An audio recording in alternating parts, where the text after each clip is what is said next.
नमस्कार श्रोते हो, आपण सर्व कुशल मंगल आणि आनंदी आहात अशी मी आशा करते. आश्विन शुद्ध प्रतिपदा ते नवमी या कालावधीत साजऱ्या केल्या जाणाऱ्या नवरात्रीतील तिसरा दिवस चंद्रघंटा देवीला समर्पित आहे. नवदुर्गेतील चंद्रघंटा देवी दुर्गा देवीचे तिसरे स्वरूप मानले जाते. नवरात्रात तिसऱ्या दिवसाच्या पूजेला विशेष महत्त्व असल्याचे सांगितले जाते. नवरात्रीच्या तिसऱ्या दिवशी लवकर उठून नित्यकर्म आटोपल्यानंतर सूर्याला अर्घ्य द्यावे. यानंतर व्रताचा संकल्प करून पूजन करावे. चंद्रघंटा देवीचे पूजन करताना पिवळ्या किंवा सोनेरी रंगाची वस्त्रे परिधान केल्यास उत्तम. तसेच चंद्रघंटा देवीला पांढऱ्या रंगाचा मिठाईचा नैवेद्य दाखवावा. चंद्रघंटा देवी च्या नावाचा अर्थ आहे चंद्राच्या आकाराची घंटा. या देवीच्या मस्तकावर चंद्राच्या आकाराचा अर्धचंद्र असल्यामुळे तिला चंद्रघंटा म्हणतात. या रूपात देवीचे स्वरूप अत्यंत पराक्रमी आणि रौद्र आहे, परंतु भक्तांसाठी ती नेहमी शांत आणि सौम्य असते. चंद्रघंटा देवीची कथा. चंद्रघंटा देवीची कथा देवी पार्वतीच्या जीवनाशी संबंधित आहे. पार्वतीने भगवान शिवाला पती म्हणून प्राप्त करण्यासाठी कठोर तपश्चर्या केली होती, ज्यामुळे ती ब्रह्मचारिणी या रूपात पूजली जाते.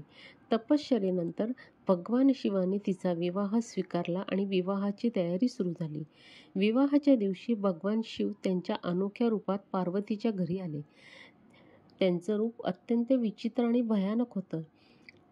ते वाघाचे कातडे परिधान करून आले होते.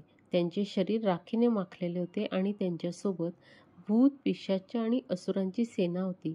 शिवाचे हे रूप पाहून पार्वतीच्या आईवडिलांसह सर्व उपस्थित लोक घाबरले, परंतु पार्वतीने भगवान शिवाच्या या रूपाचे स्वागत केले आणि त्यांना शांत करण्यासाठी स्वतःचे रूप बदलले.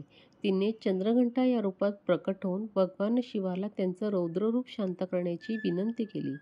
पार्वतीचे हे दिव्य रूप पाहून भगवान शिव शांत झाले आणि त्यांनी आपले सौम्य रूप धारण केले. यानंतर शिव पार्वतीचा विवाह संपन्न झाला. चंद्रघंटा देवीचे हे रूप भक्तांना शिकवते की संकट किंवा अडचणी कितीही मोठ्या असल्या तरी शांतता आणि धैर्याने त्यांचा सामना करता येतो. चंद्रघंटा देवीचे स्वरूप अत्यंत तेजस्वी आणि धैर्यवान आहे.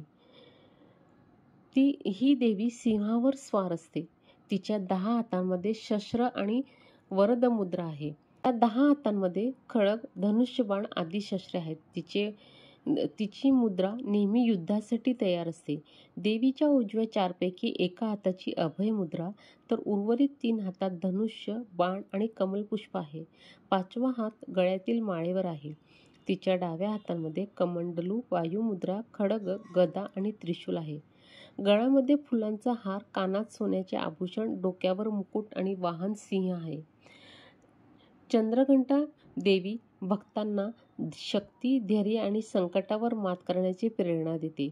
तिची पूजा केल्याने जीवनात सकारात्मक ऊर्जा येते आणि भक्तांना जीवनातील सर्व अडचणींवर यशस्वीपणे विजय मिळवता येतो. चंद्रघंटा देवीला नैवेद्य अर्पण करताना पांढऱ्या रंगाच्या मिठाईचा नैवेद्य दाखवावा. यामध्ये खीर, बर्फीचा आवर्जून वापर करावा असे सांगितले जाते. याशिवाय देवीला मध अर्पण करतात. मध अर्पण करावा असेही म्हटले जाते.